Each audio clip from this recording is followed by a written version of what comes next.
Speakers കോർണറിൽ സംഭവിച്ചത് എന്ത് എന്നത് സംബന്ധിച്ചുള്ള കാര്യം ഇതാണ് നമുക്കിവിടെ ഇന്ന് കാര്യമായിട്ട് വിശദീകരിച്ച് തന്നെ പറയാനുള്ളത്. പെട്ടി പൊട്ടിച്ചപ്പോൾ കിട്ടിയ ആയത്തുകൾ നിങ്ങൾക്ക് മുന്നിൽ വെക്കുക എന്ന് തന്നെയാണ്.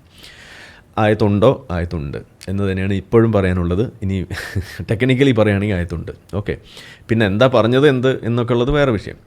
അപ്പോൾ നമുക്കതിലേക്ക് കിടക്കാം. അപ്പോൾ അതിൽ പോകുന്നതിന് മുന്നേ എനിക്ക് പറയാനുള്ളത്, ഇത് സാധാരണ നമ്മൾ പറയാറുള്ള പോലെ ഇത് കേൾക്കുമ്പോൾ ബൈ ദ ബൈ ഒരു കാര്യം പറയാൻ വിട്ടുപോയി.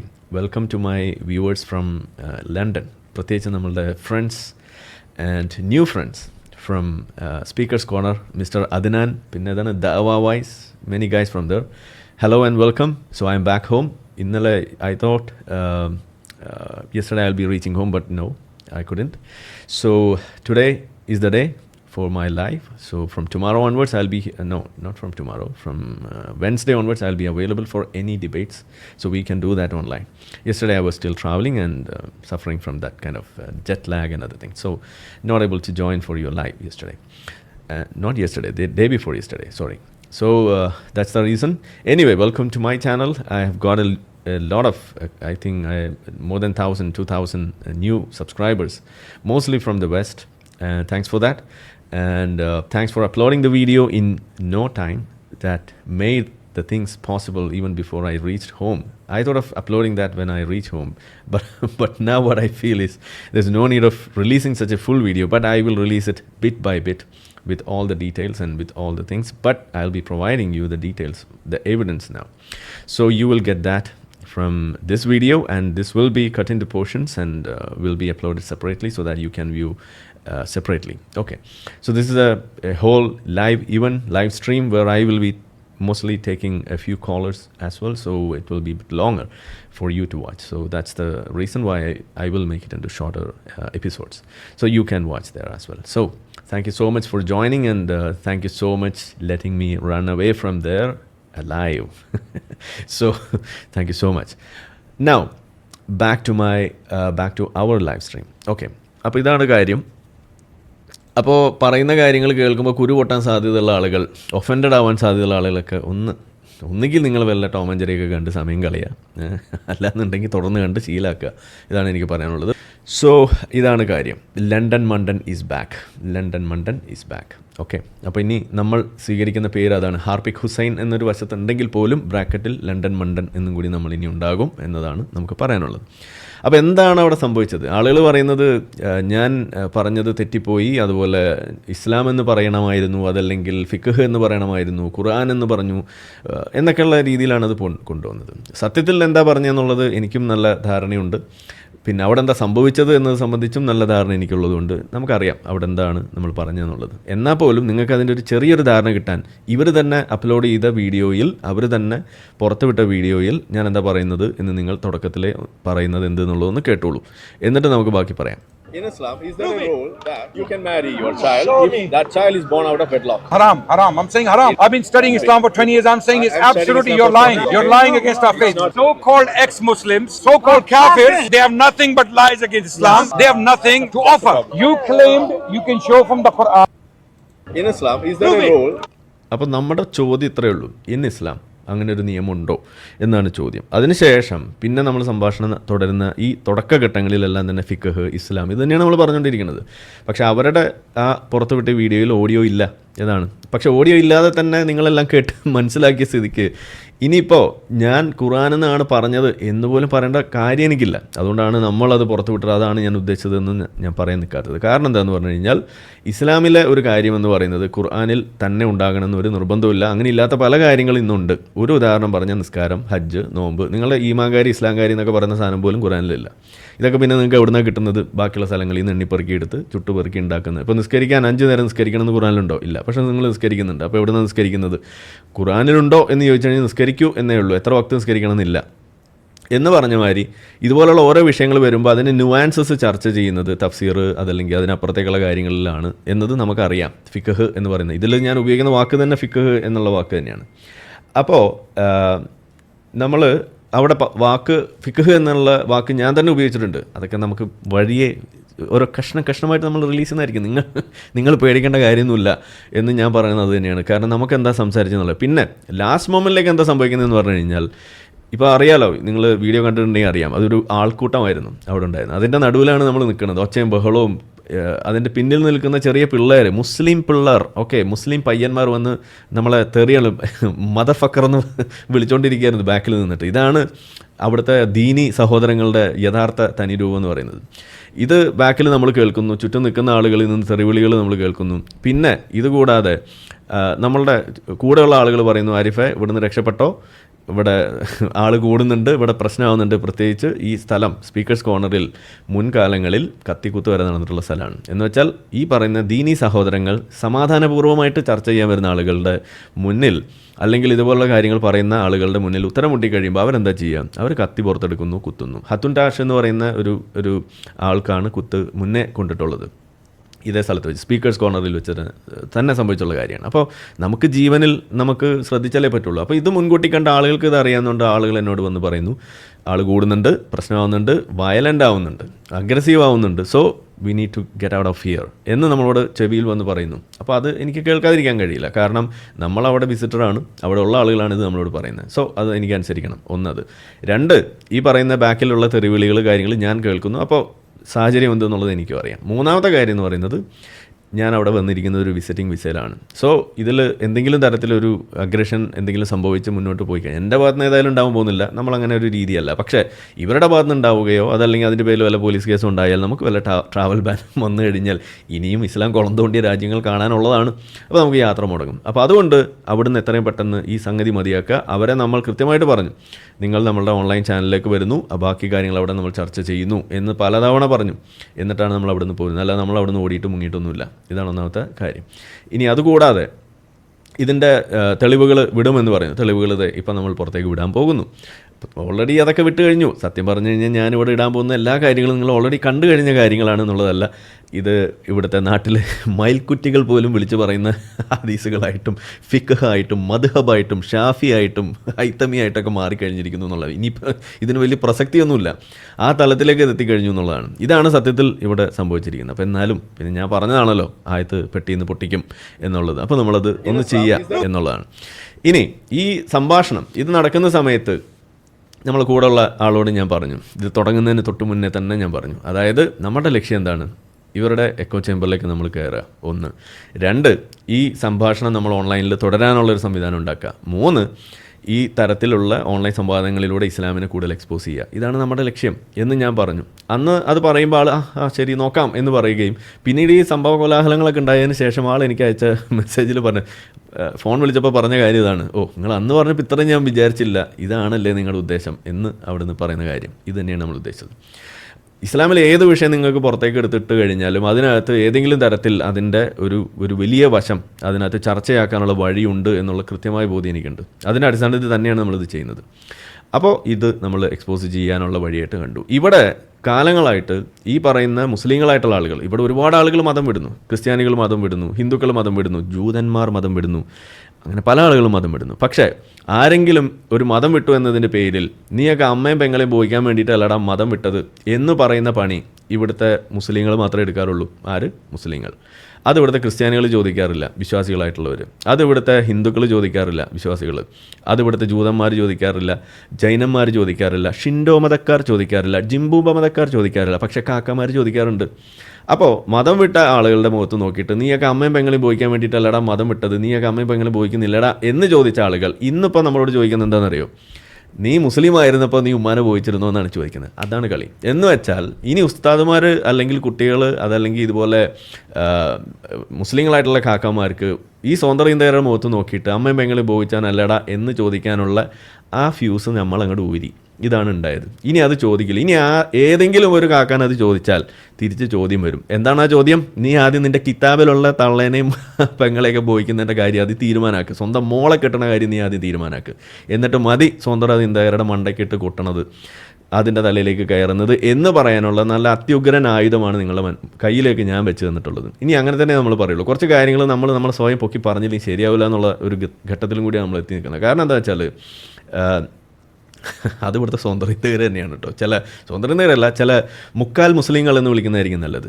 അതായത് എക്സ് മുസ്ലിങ്ങൾ എന്നൊക്കെയാണ് അവർ വിളിക്കുന്നത്. പക്ഷേ അവർ സത്യത്തിൽ എക്സ് മുസ്ലിങ്ങളല്ല, അവർ മുക്കാൽ മുസ്ലിങ്ങളാണ്.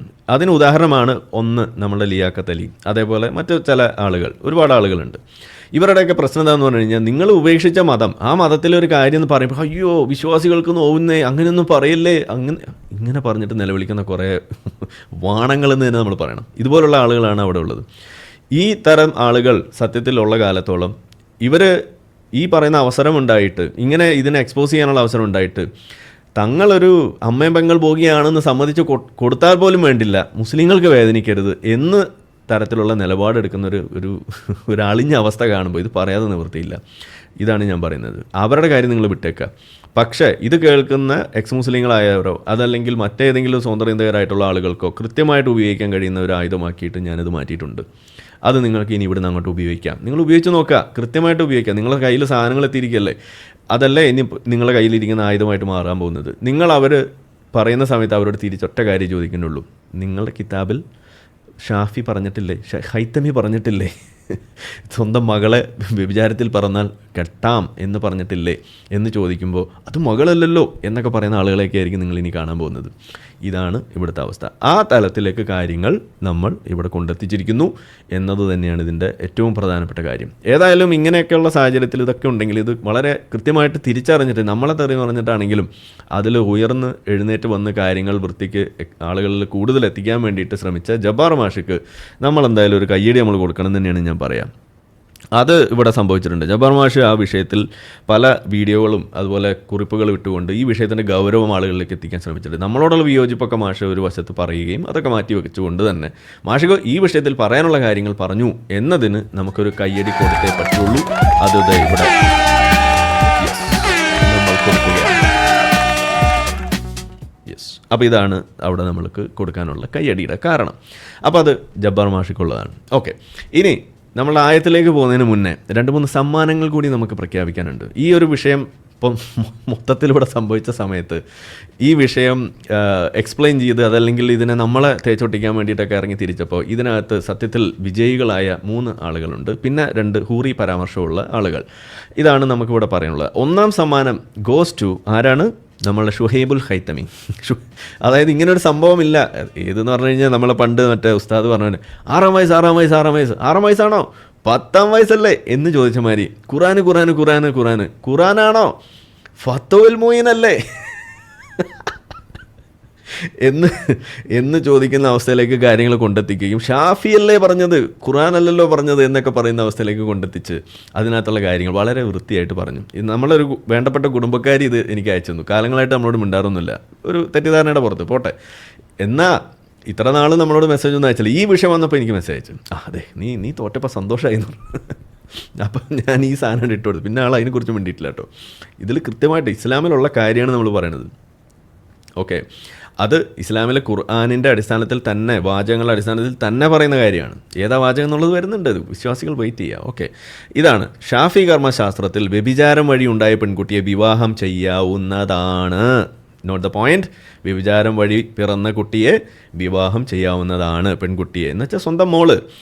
അതിന് മതപരവും യുക്തിപരവും സാമൂഹികവുമായ ന്യായങ്ങളുമുണ്ട് എന്നാണ് പറഞ്ഞു വെക്കുന്നത്. ഇത്രയും നമ്മൾ പറഞ്ഞിട്ടുള്ളൂ. ഇസ്ലാമിൽ അങ്ങനെ ഒരു വിഷയം വരുമ്പോൾ അതിനകത്ത് ഇപ്പോൾ ഒരാളെ കൊല്ലാമോ എന്ന് ചോദിച്ചു കഴിഞ്ഞാൽ, ഇപ്പോൾ സാധാരണ ഒരു മനുഷ്യനോട് ചോദിച്ചു കഴിഞ്ഞാൽ നമ്മൾ എന്താ പറയുക, കൊല്ലാൻ പാടില്ല എന്ന് പറയും അല്ലേ. എന്നാൽ ഒരു മുസ്ലിമിനോട് കൊല്ലാമോ എന്ന് ചോദിച്ചു കഴിഞ്ഞാൽ അതിപ്പോൾ മുസ്ലിമിനെ കൊല്ലാൻ പാടില്ല, പക്ഷേ കാഫിറിനെ വേണമെങ്കിൽ കൊല്ലാം എന്ന് പറയുന്ന ഒരവസ്ഥ. എന്ന് പറഞ്ഞ മാതിരി ഏതൊരു വിഷയം വന്നു കഴിഞ്ഞാൽ അതിനകത്തൊരു തർക്കം. അതിനിപ്പോൾ അപ്പിടാനിരിക്കുമ്പോൾ എങ്ങനെ ഇരിക്കണം എന്നുള്ളത് തുടങ്ങി, നിസ്കരിക്കുമ്പോൾ കയ്യ എവിടെ കെട്ടണം എന്നുള്ളത് തുടങ്ങിയിട്ട്, അത്തയ്യാത്തിൽ എങ്ങനെ ഇരിക്കണമെന്നുള്ളത് തുടങ്ങിയിട്ട്, ഇതേപോലെ സ്വന്തം മോളെ കെട്ടുന്നിടത്ത് വരെ ഈ പറയുന്ന അവസ്ഥ ഉണ്ട് എന്നുണ്ടെങ്കിൽ ആ മതം എന്തൊരു ദുരന്തമാണെന്ന് നിങ്ങൾ ആലോചിക്കുക. ഇതാണ് നമ്മൾ പറയുന്നത്. ഒരു ഹിന്ദുവിൻ്റെ അടുത്ത് പോയിട്ട് നിങ്ങൾ ചോദിക്കുകയാണ് സ്വന്തം മകളെ കെട്ടുന്നത് നിങ്ങളുടെ മതം എന്ത് പറയുന്നു എന്ന് ചോദിക്കുമ്പോൾ അവർക്ക് കണ്ണും പൂട്ടി പറയാം. ഇനി അഥവാ ഏതെങ്കിലും ഒരു തലതിരിഞ്ഞ ഏതെങ്കിലും ഒരു സന്യാസി എന്തെങ്കിലും പറഞ്ഞിട്ടുണ്ടെങ്കിൽ അവനെ തള്ളിയിരിക്കുന്നു. നമ്മൾ ഇന്ന് ഹിന്ദു മതത്തിൻ്റെ അടിസ്ഥാനത്തിൽ നമ്മൾ പറയുന്നു സനാതനധർമ്മം അത് അനുവദിക്കുന്നില്ല എന്ന് വേണമെങ്കിൽ അവർക്ക് പറയാൻ പറ്റും. വളരെ സിമ്പിളായിട്ട്. ഇനിയിപ്പോൾ പുതിയ എന്തെങ്കിലും നിങ്ങൾ ചൂണ്ടിക്കാണിച്ചാൽ ബ്രഹ്മാവ് അങ്ങനെ ചെയ്തു അല്ലെങ്കിൽ കൃഷ്ണൻ അങ്ങനെ ചെയ്തു, ബ്രഹ്മാവ് ചെയ്തു, ബ്രഹ്മാവിനെ തള്ളി എന്ന് പറഞ്ഞ് അവർ മുന്നോട്ട് പോകും. ഇതാണ് അവരുടെ കളി. ഒരു ക്രിസ്ത്യാനിയോട് നിങ്ങൾ ചോദിക്കുക, അവരും പറയും ഇല്ല കെട്ടാൻ പറ്റില്ല ഒരു സാധാരണ മനുഷ്യനോട് ചോദിച്ചു കഴിഞ്ഞാൽ ഇല്ല സ്വന്തം മോളെ കെട്ടാൻ പറ്റുമോ എന്ന് ചോദിച്ചു കഴിഞ്ഞാൽ കെട്ടുമോ ഇല്ലയോ എന്നുള്ളതല്ല ചോദിക്കുക, കെട്ടാൻ പറ്റുമോ എന്ന് ചോദിക്കുമ്പോൾ അതിനകത്തൊരു വിരുദ്ധാഭിപ്രായം, ഒരു ചർച്ച, അതിൻ്റെ ഒരു സ്കോപ്പ് ഉണ്ടാവുക എന്ന് പറയുന്നത് എന്തൊരു ദുരന്തമാണെന്ന് ആലോചിച്ച് നോക്കും. അങ്ങനെ ഒരു ദുരന്തം ഇന്ന് ഉണ്ടെങ്കിൽ അത് ഏത് മതത്തിനുള്ളത്? അത് ഇസ്ലാമിനാണുള്ളത്. ഇതുകൊണ്ടാണ് നമ്മൾ ഇസ്ലാമിനെ എന്തെന്ന് വിളിക്കുന്നു? പേപ്പട്ടി മതമെന്നും ലിംഗമതം എന്നൊക്കെ നമ്മൾ വിളിക്കുന്നത് അതുകൊണ്ടാണ്. ഇപ്പോഴെങ്കിലും നിങ്ങൾ മനസ്സിലാക്കുന്നുണ്ടാവുമെന്ന് വിചാരിക്കുന്നു. ഇതാണ് ഇവിടെ സംഭവിക്കുന്നത്. ആ സ്ലൈഡ് കാണാൻ വിട്ടുപോയി അല്ലേ? ശരി, അതൊന്ന് കണ്ടേക്കാം. ഏതായാലും ഇവിടെ വരെ എത്തിയതല്ലേ. അപ്പോൾ കാണാമല്ലോ. യെസ്, ഇസ്ലാമിനെ നമ്മൾ പേപ്പട്ടി മതമൊന്നും വിളിക്കാറുണ്ട്, ലിംഗമതമൊന്നും വിളിക്കാറുണ്ട്. ഇതിൻ്റെ കാരണം ഇത് തന്നെയാണ്. എന്നുവെച്ചാൽ ഇസ്ലാമിലെ കാര്യങ്ങൾ പറഞ്ഞു വെക്കുന്നിടത്ത് എല്ലാം കറങ്ങി തിരിഞ്ഞ് വരുന്നത് ഇതുപോലുള്ള ആസ്പെക്ട്സിലാണ്. സ്വന്തം മകളെ കെട്ടാമോ എന്നൊരു കാര്യം ചോദിക്കുമ്പോൾ അതിനകത്ത് പോലും ഇതേപോലെ ഉസ്താദിനോടൊന്ന് ചോദിച്ചിട്ട് പറയാട്ടോ എന്ന് പറയുന്നൊരു ഗതികേടുണ്ടെങ്കിൽ എന്തുട്ട് മതമാണെന്നാണ് നമ്മൾ ചോദിക്കുന്നത്. ഇതാണ് ഇവിടുത്തെ പ്രശ്നം. നിങ്ങളൊന്ന് ശ്രദ്ധിച്ചു നോക്കൂ. ഈ ലണ്ടൻ ഡിബേറ്റ് അല്ലെങ്കിൽ ഇങ്ങനെ ഒരു സംഭാഷണം നടന്നതിൻ്റെ പേരിൽ ഇവിടുത്തെ ഇസ്ലാമിക സമൂഹത്തിൻ്റെ പ്രതികരണം എങ്ങനെയായിരുന്നു എന്നുള്ളത് നിങ്ങളൊന്ന് ആറ്റിക്കുറുക്കിയെടുക്കുക. എല്ലാം നിങ്ങൾ തെറി വിളിക്കുന്നു, നമ്മൾ തോറ്റു എന്ന് പറയുന്നു, ഖുറാനിലില്ല എന്ന് ഖുറാനിൽ ഉണ്ട് എന്ന് ഞാൻ കളവ് പറഞ്ഞു എന്ന് പറയുന്നു, ഖുറാനിൽ ഇല്ല എന്ന് പറയുന്നു, ഫിഖ്ഹിലേ ഉള്ളൂ എന്ന് പറയുന്നു, അത് ഷാഫിയാണ് പറഞ്ഞെന്ന് പറയുന്നു, മറ്റു മതവകൾ പറഞ്ഞിട്ടില്ല എന്ന് പറയും. ഇതൊക്കെ കൂടി നിങ്ങളൊന്ന് ആറ്റിക്കുറുക്കിയെടുക്കുക. എന്നിട്ട് എന്താണ് ഇതിൽ നിന്ന് കിട്ടുന്ന ആ ഒരു ഫൈനൽ കൺക്ലൂഷൻ എന്ന് പറയുന്നത്? സ്വന്തം മോളെ കെട്ടാമോ എന്ന് ചോദിക്കുന്ന ചോദ്യത്തിൽ രണ്ട് അഭിപ്രായമുണ്ട് എന്നുള്ളതല്ലേ വരുന്നത്. അവിടെ ഒരു യെസ് ഓർ നോ പറയേണ്ട ഒരു സാധനത്തിൽ നോ, പറ്റില്ല, പാടില്ല എന്ന് പറയാൻ സാധിക്കേണ്ട ഒരു ഘട്ടത്തിൽ അതിപ്പോൾ ഉണ്ടണം അല്ലെങ്കിൽ ഉണ്ടില്ല എന്നൊക്കെ പറയുന്ന മാതിരി ഒരു അവസ്ഥയിലേക്ക് കൊണ്ടെത്തിക്കുന്നുണ്ടെങ്കിൽ ആ മതം എന്തുട്ട് മതമാണെന്നാണ് നമ്മൾ ചോദിച്ചുകൊണ്ടിരിക്കുന്നത്. ഇതിനെ നമ്മൾ പേപ്പട്ടി മതം എന്ന് വിളിക്കുന്നതിൽ എന്താണ് തെറ്റുള്ളത്? ഇതിനെ നമ്മൾ ലിംഗമതം എന്ന് വിളിക്കുന്നതിൽ എന്താണ് തെറ്റുള്ളതെന്ന് നിങ്ങൾ സ്വയം ചോദിക്കാം. അതാണ് ഞാൻ പറഞ്ഞത്. ഈ വിഷയത്തിൽ ആറ്റിക്കുറുക്കി എടുത്തു കഴിയുമ്പോൾ ഒന്നാം സമ്മാനം ഗോസ് ടു നമ്മുടെ ഹൈതമി.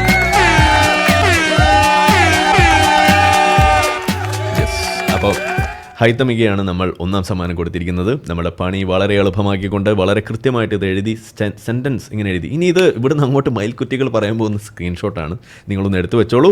ഇതിനി ഇവിടുന്ന് അങ്ങോട്ട് നൂറ്റാണ്ടുകളോളം ആളുകൾ ഇത് പ്രചരിപ്പിക്കും. അതാണ് ഉണ്ടാവാൻ പോകുന്നത്. നിങ്ങൾ അമ്മയും പെങ്ങളെ ബോധിക്കുന്നവനല്ലേ എന്ന് സ്വന്തം എന്തെങ്കിലും പറയുമ്പോൾ ഈ സാധനമായിരിക്കും മറുപടിയായിട്ട് ഇനി പോകാൻ പോകുന്നത് എന്നുള്ളത് ഒന്ന് ഓർത്ത് വെച്ചോളൂ. ഇതാണ് ഒന്നാമത്തെ കാര്യം. ഇനി രണ്ടാം സമ്മാനം, അത് നമ്മളുടെ മഹാനായ ഒരു ഉസ്താദ്, മഹാനായ ഒരു വിശ്വാസി. ഇത് നമ്മൾ പറയുന്ന സമയത്ത് ആളുകൾ ഇതൊക്കെ ഇന്നത്തെ ആളുകൾക്ക് ഇങ്ങനെ ഒരു ചിന്തയുണ്ടോ, ഇതൊക്കെ ആരെങ്കിലും ചോദിക്കുന്നുണ്ടോ എന്നൊക്കെ ചോദിക്കുമ്പോൾ ഞാനൊരു പോസ്റ്റ് ഇട്ടപ്പോൾ അതിൻ്റെ താഴെ വന്ന കമൻറ്റാണ്, അവിഹിതത്തിലുള്ള സ്വന്തം മകളെ ബാപ്പാക്ക് കല്യാണം കഴിക്കാം ഇസ്ലാം എന്ന് പറഞ്ഞപ്പോൾ അതിൻ്റെ താഴെ വന്നൊരു സാധനമാണ്. ആരെഴുതിയിരിക്കുന്നത്? സലീമോങ്ങം എഴുതിയിരിക്കുകയാണ്, അവിഹിതത്തിൽ പിറന്നവൾ മകളല്ലല്ലോ എന്നാണ് പറഞ്ഞിരിക്കുന്നത്. എത്ര മനോഹരം. ഇദ്ദേഹത്തിന് നമ്മൾ രണ്ടാം സമ്മാനം കൊടുക്കുകയാണ് ഗൈസ്. രണ്ടാം സമ്മാനം. ഹൈതമി ക്ഷമിക്കുക, വേറെ വഴിയില്ല.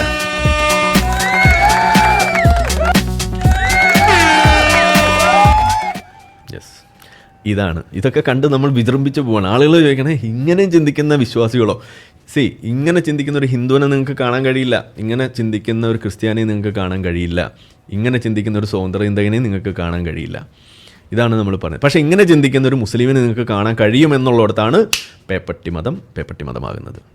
പുരിഞ്ചിത, അതാണ് കഥ. ഇനി അടുത്തത് മൂന്നാമത്തെ സമ്മാനം. അത് രണ്ടുപേര് തമ്മിൽ പങ്കിട്ടെടുക്കുകയാണ് കേട്ടോ. ഇത് കണ്ടാണ് ഞാൻ കുറേ ചിരിച്ചത്. ഈ രണ്ടും കണ്ട് ഞാൻ ചിരിച്ചു. പക്ഷേ ഇതിലൊരു കാതലായൊരു വശമുണ്ട്. മൂന്നാം സമ്മാനം goes to Raza vlogs and പിന്നെ റഷീദ്. രണ്ട് കോയ സുഹൃത്തുക്കൾ. ഒന്നൊരു ഉസ്താദാണ്, മറ്റേത് ഒരു റഷീദാണ്. ഇതെന്തിനാ അവർ പങ്കിട്ടെടുത്തെന്നുള്ളത് കയ്യടി കൊടുത്തിട്ട് നമുക്ക് പറയാം. തമാശ. യെസ്, മൂന്നാം സമ്മാനം പങ്കിട്ടെടുത്ത ആളുകൾ. ഒന്നാമത്തെ ആളാരാണ്? ആദ്യം നമുക്ക് റഷീദിനെ കുറിച്ച് പറയാം. റഷീദ് എന്താ പറയുന്നത്? അല്ലാഹുവേ, ഇവനെ ശുദ്ധീകരിക്കാൻ ഉദ്ദേശമില്ല എങ്കിൽ ഇവൻ്റെ കാഴ്ചയും കേൾവിയും സംസാരശേഷിയും നീ എടുത്ത് നൽകണമേ. അതാണെന്ന് തോന്നുന്നു. 2 ദിവസമായിട്ട് തൊണ്ടയ്ക്ക് ഭയങ്കര ഒരു പിടുത്തം, ചുമ പിടിച്ചിരിക്കുകയാണ്. എന്താ ചെയ്യുക? ക്ഷയരോഗമാണെന്നാണ് തോന്നണേ. സാറില്ല. ഏതായാലും ഇദ്ദേഹം പറഞ്ഞത് വളരെ പ്രാർത്ഥനയാണ്. നിങ്ങൾ എന്താണ് നോക്കിക്കൊണ്ടിരിക്കുന്നത്? ആമീൻ പറയടാ, ആമീൻ പറയും. ഒരാൾ പ്രാർത്ഥിക്കുമ്പോൾ ഇങ്ങനെ വായി നോക്കിയിരിക്കുകയാണോ? ആമീൻ പറഞ്ഞിട്ട് പോ. അതായത് ഇവൻ്റെ കാഴ്ചയും കേൾവിശേഷിയും സംസാരശേഷിയും നീ എടുത്ത് നിൽക്കണമെന്നോ എന്തുകൊണ്ടാണോ? എന്തായാലും മദ്രസയിൽ പഠിച്ച മലയാളമാണ്. അല്ലാഹുവേ, അവൻ്റെ സംസാരശേഷിയും കാഴ്ചയും അവൻ്റെ കേൾവിയും നീ എടുത്ത് കളയണമെന്ന്. ഇതാണ്. അപ്പോൾ നിങ്ങളൊന്ന് ആലോചിക്കുക. ലണ്ടനിൽ ഞാൻ തേഞ്ഞൊട്ടി, ലണ്ടനിൽ ഞാൻ ഓടി, ലണ്ടനിൽ ഞാൻ അത് വിട്ടു ഇത് വിട്ടു, നെറ്റ് കിട്ടിയില്ല, എന്തെല്ലാം സാധനം പറഞ്ഞിട്ടും ഒന്നും ഏക്കാഞ്ഞിട്ട് വിശ്വാസികൾക്ക് അങ്ങോട്ട് കൺവിൻസ്ഡ് ആവുന്നില്ല. അവരവസാനം എൻ്റെ കേൾവി ശക്തി കളയണമെന്നാണ് പറയുന്നത്. എന്നാൽ ഇനി അവർക്കൊരു സമാധാനമുള്ളൂ. ശാപപ്രാർത്ഥന പിന്നെ നമ്മുടെ പടച്ചോന് നല്ല ഇഷ്ടമുള്ള കാര്യമാണ്.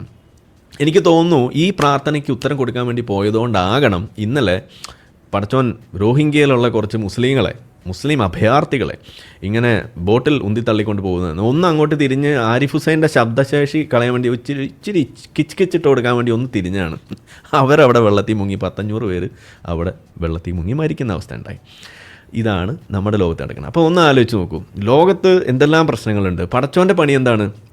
പൊട്ടാറ്റോ ഉരുളക്കിഴങ്ങ് എടുത്തിട്ട് അതിനകത്ത് അല്ലാഹു എന്ന അക്ഷരം തെറ്റാതെ അറബിയിൽ തന്നെ എഴുതി വെക്കണം. എന്നാലേ വിശ്വാസികൾക്ക് ഈമാനോടുകൂടി പിടിച്ചിരിക്കാൻ പറ്റുമോ, അല്ലെങ്കിൽ വലിയ പ്രശ്നമാണ്. അതേപോലെ തക്കാളി മുറിക്കുമ്പോൾ അതിനകത്ത് അല്ലാഹു, ഉരുളക്കിഴങ്ങ്, പിന്നെ സവാള, ഇതൊക്കെ എടുത്ത് കഴിയുമ്പോൾ പിന്നെ മേഘത്തിൽ, അതാണല്ലോ ഹൈലൈറ്റ്. ഇങ്ങനെ നടന്നു പോകുമ്പോൾ അല്ലാഹു എന്ന് എഴുതിയിരിക്കണം കണ്ടില്ലേ എന്നൊക്കെ പറഞ്ഞിട്ട് നമ്മളുടെ ഏതൊരു ഷിഹാബ് ഇവിടുന്ന് മക്കയിലേക്ക് നടന്നു പോയതൊക്കെ നിങ്ങൾ കണ്ടിട്ടുണ്ടാവും. ഇത്ര കഷ്ടപ്പാടാണെന്ന് നിങ്ങൾ ആലോചിച്ച് നോക്കൂ. മേഘമൊക്കെ ഇങ്ങനെ വെച്ച് ഇങ്ങനെ അല്ലാഹു എന്നൊക്കെ ഇങ്ങനെ ആകാശത്ത് ഉണ്ടാക്കുക. എത്ര കഷ്ടപ്പാടാണെന്ന് ആലോചിച്ച് നോക്കും. എത്ര കലാകാരനാണ് അല്ലാഹു. കലാകാരൻ, ആ പാട്ടൊക്കെ ഓർമ്മ വരുന്ന എപ്പോഴാണ്. ഇതാണ് അവസ്ഥ. അതിൻ്റെ ഇടയിൽ കുറച്ച് പേര് ബോട്ട് മുങ്ങിച്ചാവും, അതല്ലെങ്കിൽ അപ്പുറത്ത് ഗാസയിൽ കുറച്ച് ആളുകൾ മരിക്കും, ഇതല്ലെങ്കിൽ അവിടെ ചൈനയിൽ കുറച്ച് പേരെ ഇട്ട് ചുട്ട് കൊല്ലും. ഇതൊക്കെ അതിൻ്റെ സൈഡിൽ നിന്നാണ്. ഇതിലൊന്നും ത്രില്ലില്ല. നമുക്ക് ത്രില്ല് ഈ അള്ളാഹു എന്ന് അറബിയിൽ അക്ഷരം തെറ്റാതെ എഴുതി, ഇല്ലെങ്കിൽ അള്ളാഹു യഥാർത്ഥ അള്ളാഹു അല്ല എന്ന് കാക്കാമാർ പറഞ്ഞാളി. കാരണം അറബി അറിഞ്ഞില്ലെങ്കിൽ ആകെ പ്രശ്നമാണ്. ഇതാണല്ലോ പ്രശ്നം. നമ്മുടെ ലണ്ടനിൽ വെച്ച് എൻ്റെ അറബി വരെ ടെസ്റ്റ് ചെയ്തതാണ് കേട്ടോ. ഇതാണ് അവസ്ഥ. അപ്പോൾ അറബി അത് അള്ളാഹുവിന് പോലും മസ്റ്റാണ്. ഇതാണ് നമ്മൾ മനസ്സിലാക്കേണ്ടത്. അപ്പോൾ അതാണ് ഇവിടെ സംഭവിക്കുന്നത്. അപ്പോൾ അങ്ങനെ വളരെ കൃത്യമായിട്ട് പ്രാർത്ഥന കൊണ്ട് കിച്ചിട്ടുകൊണ്ട് എൻ്റെ തൊണ്ടയ്ക്ക് പിടുത്തം തന്ന ആ അള്ളാഹുവിന് നന്ദി ഞാൻ അറിയിക്കുകയാണ്. അതോടൊപ്പം അദ്ദേഹത്തിനുള്ള കയ്യടി നമ്മൾ കൊടുത്തു, 2 പേർക്കുള്ളത് വീതിച്ചെടുക്കുക. രണ്ടാമത്തെ സമ്മാനം പങ്കിട്ടെടുത്ത ആൾ ആരാണ്? അത് നമ്മളുടെ റാസ വ്ളോഗ്സാണ്. റാസ വ്ളോഗ്സ് പറയുന്നത് എന്താണ്? ഇവനെതിരിൽ ലീഗ് ഇടപെടണം.